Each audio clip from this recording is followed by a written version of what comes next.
RCB ನಾಯಕನ ಅಚ್ಚರಿಯ ಹೇಳಿಕೆ. ಐಪಿಎಲ್ 2025 ಸನ್ರೈಸರ್ಸ್ ಹೈದರಾಬಾದ್ ವಿರುದ್ಧ ಸೋತರು. ಆರ್ಸಿಬಿ ನಾಯಕ ಜಿತೇಶ್ ಶರ್ಮಾ ಹೇಳಿದ್ದೇನು? ಇಂಡಿಯನ್ ಪ್ರೀಮಿಯರ್ ಲೀಗ್ನ 65ನೇ ಪಂದ್ಯದಲ್ಲಿ ರಾಯಲ್ ಚಾಲೆಂಜರ್ಸ್ ಬೆಂಗಳೂರು ಆರ್ಸಿಬಿ ತಂಡ ಸನ್ರೈಸರ್ಸ್ ಹೈದರಾಬಾದ್ ವಿರುದ್ಧ 42 ರನ್ಗಳಿಂದ ಸೋಲನುಭವಿಸಿದೆ. ಲಖನೌನ ಏಕಾನ ಸ್ಟೇಡಿಯಂನಲ್ಲಿ ನಡೆದ ಈ ಪಂದ್ಯದಲ್ಲಿ ಟಾಸ್ ಗೆದ್ದ ಆರ್ಸಿಬಿ ಹಂಗಾಮಿ ನಾಯಕ ಜಿತೇಶ್ ಶರ್ಮಾ ಬೌಲಿಂಗ್ ಆಯ್ಕೆ ಮಾಡಿಕೊಂಡರು. ಮೊದಲು ಬ್ಯಾಟ್ ಮಾಡಿದ ಸನ್ರೈಸರ್ಸ್ ಹೈದರಾಬಾದ್ ಪರ ಇಶಾನ್ ಕಿಶನ್ ಅಜೇಯ 94 ರನ್ ಬಾರಿಸಿದರು. ಈ ಅರ್ಧಶತಕದ ನೆರವಿನೊಂದಿಗೆ ಎಸ್ಆರ್ಎಚ್ ತಂಡವು 20 ಓವರ್ಗಳಲ್ಲಿ 231 ರನ್ ಕಲೆ ಹಾಕಿತು.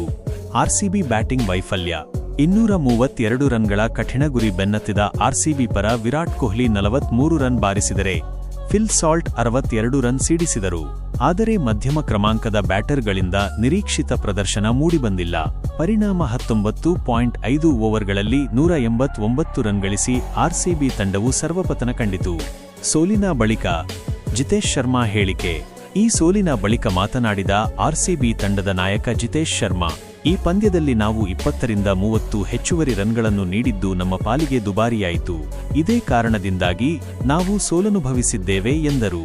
ಸನ್ರೈಸರ್ಸ್ ಹೈದರಾಬಾದ್ ಬ್ಯಾಟರ್ಗಳಿಗೆ ಹೋಲಿಸಿದರೆ ನಮ್ಮ ಬ್ಯಾಟಿಂಗ್ನಲ್ಲಿ ತೀವ್ರತೆ ಇರಲಿಲ್ಲ ಎಂಬುದು ನನ್ನ ಭಾವನೆ.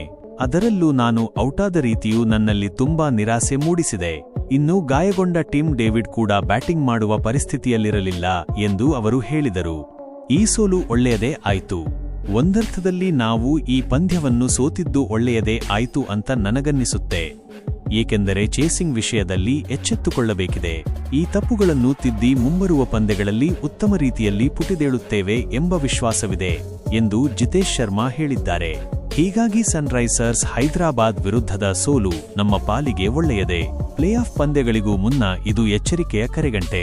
ಈಗ ಅನುಭವಿಸಿರುವ ಹಿನ್ನಡೆಯನ್ನು ಸರಿಪಡಿಸಿ ಮುಂದಿನ ಪಂದ್ಯಗಳಿಗಾಗಿ ಸಜ್ಜಾಗಬೇಕಿದೆ. ಈ ಮೂಲಕ ನಾವು ಮುಂದಿನ ಮ್ಯಾಚ್ನಲ್ಲಿ ಗೆಲ್ಲುವ ವಿಶ್ವಾಸವಿದೆ ಎಂದು ಆರ್ಸಿಬಿ ತಂಡದ ಹಂಗಾಮಿ ನಾಯಕ ಜಿತೇಶ್ ಶರ್ಮಾ ತಿಳಿಸಿದರು.